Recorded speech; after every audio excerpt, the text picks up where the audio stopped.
दोस्तों, एक मर्तबा हज़रत मूसा अलैहिस्सलाम ने अल्लाह ताला से सवाल किया, या अल्लाह आपने इंसानों को क्यों पैदा किया? यानी कि आपने इतनी सारी मखलूक़ात को क्यों पैदा किया? और अगर पैदा किया तो फिर उन्हें मार क्यों देते हो? यानी कि उनको मौत क्यों देते हो?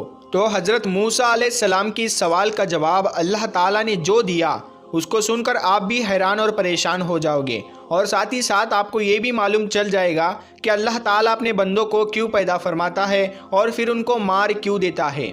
इसीलिए दोस्तों, आज का ये वीडियो आप सभी के लिए बहुत ही ख़ास है। आप इसको आखिर तक ज़रूर देखें, और अगर आपको अल्लाह की ज़ात पर मुकम्मल भरोसा है तो आप इस वीडियो को दिल से एक लाइक करें और कमेंट बॉक्स में अल्लाहू अकबर लिख कर आगे शेयर भी कर दें, ताकि और भी लोगों के पास ये वीडियो पहुंच जाए। तो चलिए दोस्तों, शुरू करते हैं। जैसा कि आप सब जानते हो कि हज़रत मूसा अलैहिस्सलाम अल्लाह से हम कलाम हुआ करते थे, यानी कि अल्लाह से बात किया करते थे। अक्सर हज़रत मूसा अलैहिस्सलाम को ही तूर की पहाड़ी पर जाकर अल्लाह से बात करते थे। उस वक्त अल्लाह ताला ने आपको इतनी सारी हिकमतें और इतनी सारी सिफ़ातें अता फरमाई कि जो हर इंसान के लिए एक बहुत बड़ी नसीहत और ज़िंदगी जीने के सही तरीके के लिए बहुत ही फ़ायदेमंद है। दोस्तों, एक मर्तबा हज़रत मूसा अलैहिस्सलाम ने अल्लाह ताला से सवाल किया, ऐ अल्लाह, आप लोगों को पैदा करते हो और फिर उनको मार देते हो, इनमें आपकी क्या हिकमत है? यानी कि आप ऐसा क्यों करते हो? तो ये सुनकर अल्लाह ताला ने हज़रत मूसा अलैहिस्सलाम को हुक्म दिया कि ऐ मूसा, तुम खेती बो दो। हज़रत मूसा अलैहिस्सलाम ने अल्लाह के हुक्म से खेती करना शुरू किया। कुछ दिनों के बाद में जब वो खेती तैयार हो गई तो हज़रत मूसा अलैहिस्सलाम ने उसको काट दिया। तो ये देखकर अल्लाह ताला ने हज़रत मूसा अलैहिस्सलाम से फरमाया, ऐ मूसा, तुमने खुद ही खेती बोई और फिर तुमने खुद ही उसको क्यों काट डाला? ये सुनकर हज़रत मूसा अलैहिस्सलाम ने अर्ज़ किया, या अल्लाह, खेती के पकने पर उसमें दाना और भूसा था और दोनों को मिला जुला कर रखना मुनासिब नहीं था। इसीलिए हिकमत का तकाजा यही है कि उन दोनों को जुदा जुदा कर दिया जाए। ये सुनकर अल्लाह ने हज़रत मूसा अलैहिस्सलाम से पूछा, ऐ मूसा, तुमने ये अकल कहाँ से हासिल की? तो हज़रत मूसा अलैहिस्सलाम ने कहा, अल्लाह ताला से अर्ज़ किया, या इलाही, मेरी ये दानिशमंदी और ये अकल सब आपने ही अता की है। ये सुनकर अल्लाह ताला ने फरमाया, ऐ मूसा, फिर ये दानिशमंदी मुझ में क्यों ना होगी? ऐ मूसा, देखो, इंसानों की रूहें दो किस्म की होती है। उनमें एक रूह पाक है और एक रूह नापाक है, और हर इंसान जिस्म एक रुतबे के नहीं होते हैं। किसी के जिस्म में मोती की तरह पाक और साफ रूह है, तो किसी के जिस्म में कंच की पूंछ की तरह रूह मौजूद होती है। उन रूहों को भी ठीक उसी तरह से एक दूसरे से अलहदा करना मुनासिब है, यानी कि जुदा जुदा करना ज़रूरी है। जिस तरह से तुमने गंदुम को भूसे से अलग कर दिया है ताकि जो नेक रूह होती है वो जन्नत को चली जाए और जो बुरी रूह होती है वो दोज़ख में चली जाए। ऐ मूसा, ये तो इंसान को मारने की हिकमत थी, और इंसानों को पैदा करने की हिकमत ये है कि हमारी सिफ़ात का इजहार हो जाए। हदीस कुदसी में है कि अल्लाह ताला इरशाद फरमाता है कि मैं एक पोशीदा खजाना था, इसीलिए मैंने चाहा कि मैं पहचाना जाऊँ, इसीलिए मैंने मखलूक को पैदा किया, मैंने इंसानों को पैदा फरमाया। ऐ मूसा, इंसान के जिस्म में जो मोती है उसको कभी भी ज़ाया नहीं करना चाहिए, बल्कि उसकी हिफाजत करनी चाहिए। तो दोस्तों, हमारे लिए भी ये हिकमत कितनी बड़ी है कि अल्लाह ताला इंसानों को क्यों पैदा करता है और फिर उनको मार क्यों देता है। इस बात का खुलासा भी खुद अल्लाह ताला ने कर दिया है, और साथ में इस वाक़ये से हमें एक बहुत बड़ा सबक ये भी मिलता है कि अल्लाह ताला ने इस कुदरत के निज़ाम में ढेरों सिफ़ातें रखी है और ढेरों वजूहात है जिसे कोई भी इंसान नहीं समझ सकता है। इसीलिए हमें कभी भी किसी बात के लिए अल्लाह से कोई सवाल नहीं करना चाहिए, क्योंकि याद रखें, अल्लाह जो भी करता है बेहतर करता है, और अल्लाह के हर काम में कुछ ना कुछ हिकमत ज़रूर होती है। इसीलिए याद रखें, अल्लाह ताला जब भी हमें किसी इम्तिहान में डालता है तो उसमें भी हमारी कोई ना कोई भलाई ज़रूर होती है।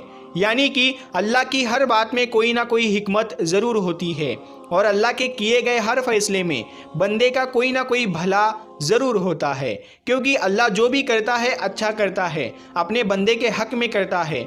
इसी तरह से दोस्तों, एक मर्तबा हज़रत मूसा अलैहिस्सलाम ने अल्लाह ताला से 7 सवाल किए। ان میں سے پہلا سوال تو یہ تھا، حضرت موسیٰ علیہ السلام نے اللہ تعالیٰ سے پوچھا، اے میرے رب، تیرے بندوں میں سب سے زیادہ متقی یعنی ڈرنے والا اور پرہیزگار کون ہے؟ اللہ تعالیٰ نے ارشاد فرمایا، وہ شخص جو اللہ کا ذکر کرتا رہے اور اس کو بھولے نہیں۔ یقیناً اللہ سے ڈرنے والا وہی شخص ہوتا ہے جو صرف مسجد کے اندر ہی نہیں بلکہ مسجد کے باہر بھی اللہ کو یاد رکھے، یعنی عام معاملات، خوشی اور غم میں بھی اللہ کو نہ بھولے بلکہ ہر قدم اللہ کی رضا کے مطابق ہی اٹھے۔ دوسرا سوال حضرت موسیٰ علیہ السلام نے پوچھا، اے میرے رب، تیرے بندوں میں سب سے زیادہ صحیح راستے پر کون ہے؟ اللہ تعالیٰ نے ارشاد فرمایا، جو ہدایت کے راستے پر چلے۔ اللہ تعالیٰ نے اپنے نبی کو بھیج کر اور قرآن پاک جیسی کتاب کو اتار کر ہدایت کے راستے کو صاف صاف دکھا دیا۔ اسی لیے ہم سبھی کو قرآن اور حدیث کا جھنڈا لے کر ہدایت کے راستے پر چلنا چاہیے۔ تیسرا سوال حضرت موسیٰ علیہ السلام نے پوچھا، اے اللہ، تیرے بندوں میں سب سے زیادہ جاننے والا عالم کون ہے؟ اللہ تعالیٰ نے ارشاد فرمایا، عالم وہ ہے جس کا پیٹ علم سے نہیں بھرتا، جس کے اندر علم کی پیاس کبھی نہ بجھے، بلکہ وہ ہر دن نئی چیزوں کو سیکھنے کی کوشش کرے اور مرتے دم تک سیکھتا رہے، یہی عالم ہے، نہ کہ وہ جس نے علم سیکھا پھر سیکھنے اور سکھانے سے اس کا کوئی تعلق نہیں۔ چوتھا سوال حضرت موسیٰ علیہ السلام نے اللہ تعالیٰ سے پوچھا، اے میرے اللہ، تیرے بندوں میں سب سے زیادہ اچھا فیصلہ کرنے والا کون ہے؟ اللہ تعالیٰ نے ارشاد فرمایا، وہ شخص جو لوگوں کو وہی حکم دیتا ہے جو اپنے آپ کو دیتا ہے، وہ کام جو کسی نے نہ کیا ہو اور دوسروں کو اس کے کرنے کا مشورہ دیتا ہو، ایسا آدمی صحیح فیصلہ نہیں دے سکتا۔ پانچواں سوال حضرت موسیٰ علیہ السلام نے اللہ تعالیٰ سے پوچھا، اے میرے اللہ، تیرے تمام بندوں میں سب سے زیادہ عزیز ترین بندہ کون سا ہے؟ اللہ تعالیٰ نے ارشاد فرمایا، وہ شخص جو بدلہ لینے کی طاقت رکھتا ہو لیکن پھر بھی بدلہ نہ لے اور سامنے والے کو معاف کر دے، ایسا وہی کر سکتا ہے جس کے اندر صبر برداشت کرنے کی طاقت ہو، کیونکہ جب کوئی آپ کو تکلیف پہنچائے تو بدلے میں آپ بھی اسے تکلیف دینا چاہتے ہیں، لیکن بدلہ لینے کے بجائے جو معاف کر دے، ایسا شخص اللہ کا سب سے عزیز بندہ ہے۔ چھٹا سوال حضرت موسیٰ علیہ السلام نے پوچھا، اے اللہ، تیرے بندوں میں سب سے زیادہ غنی کون سا بندہ ہے؟ اللہ تعالیٰ نے ارشاد فرمایا، وہ شخص جس کو جتنا ملے اس پر راضی رہے۔ غریب وہ ہے کہ جس کے پاس دولت ہو لیکن پھر بھی اس پر راضی نہ ہو، دن رات اسی کی طلب میں مارا مارا پھرے، اور بے نیاز وہ شخص ہے جس کو جتنی نعمت ملی اسی پر خوش ہو کر اللہ کا شکر ادا کرے۔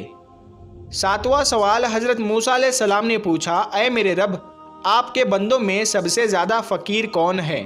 اللہ تعالیٰ نے ارشاد فرمایا، جو مسافر ہو، ایک مسافر یعنی سفر کرنے والا حاجت مند اور ضرورت مند ہو سکتا ہے۔ ویسے تو آج کل کے سفر چند گھنٹوں اور دنوں کے ہوتے ہیں، اسی لیے آسانی ہوتی ہے، لیکن پھر بھی سفر میں مشکلیں بہت سامنے آتی ہے۔ اسی لیے اگر کوئی مسافر اگر ضرورت مند ہو تو اس کی مدد ضرور کرنی چاہیے۔ پیارے دوستو، اگر آپ کو یہ ویڈیو پسند آیا ہو تو اس ویڈیو کو زیادہ سے زیادہ شیئر کریں، اور اس ویڈیو کو آپ نے ابھی تک لائک نہیں کیا ہے تو اس ویڈیو کو لائک کریں۔ آپ نے ہمارے یوٹیوب چینل کو ابھی تک سبسکرائب نہیں کیا ہے تو سبسکرائب کر کے ساتھ میں لگے بیل آئیکن کو ضرور دبا دیں۔ ہم ملتے ہیں پھر ایک نئی ویڈیو کے ساتھ، تب تک کے لیے السلام علیکم، اللہ حافظ۔